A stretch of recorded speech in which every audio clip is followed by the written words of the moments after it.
Permettez-moi que je remercie nos militants et sympathisants de la majorité silencieuse. Vous savez que nous sommes au début de la semaine et chacun est occupé à cette tâche. Mais quand nous avions fait l'appel, ils sont sortis massivement.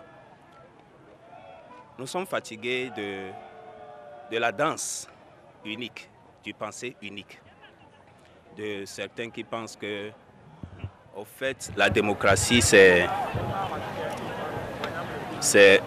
la force. Ce n'est pas la force qu'on obtient les choses. Nous voulons rappeler à tout un chacun que ce pays, c'est un État démocratique. Et il y a des institutions qui sont la base de cette démocratie dans ce pays. La seule chose que nous disons ce matin, nous faisons appel à l'Assemblée nationale de faire usage de ses droits et de ses obligations pour que tout ce que le peuple togolais veut s'accomplisse. Les gens disent que nous ne sommes pas d'accord pour les réformes. Nous sommes des citoyens togolais. Nous sommes conscients de tout ce qui se passe. Nous sommes d'accord pour les réformes.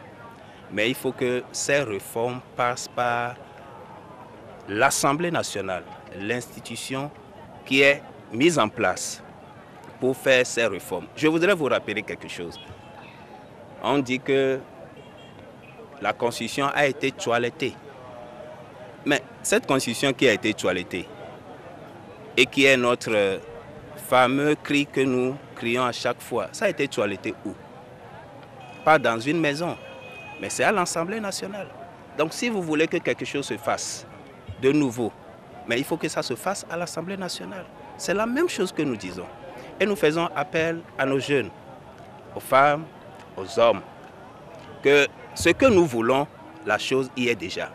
Il faut seulement soutenir la personne en question. Je voudrais parler de son Excellence Faure Essoufou Gnassingbé, celui-là qui a décidé de nous réconcilier, celui-là qui a décidé de développer ce pays, de donner une image appropriée aux Togolais.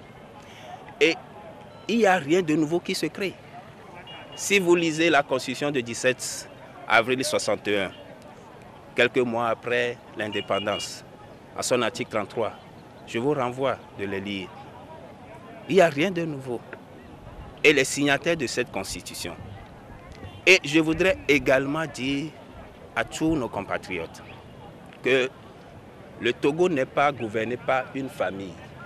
Le Togo n'est pas gouverné par un clan. Le Togo n'est pas gouverné par une équipe qui est mise en place. Le Togo est gouverné par les Togolais et qui sont élus par les Togolais. Il faut respecter l'autorité et tout peut aller tranquillement pour nous. Je vous remercie.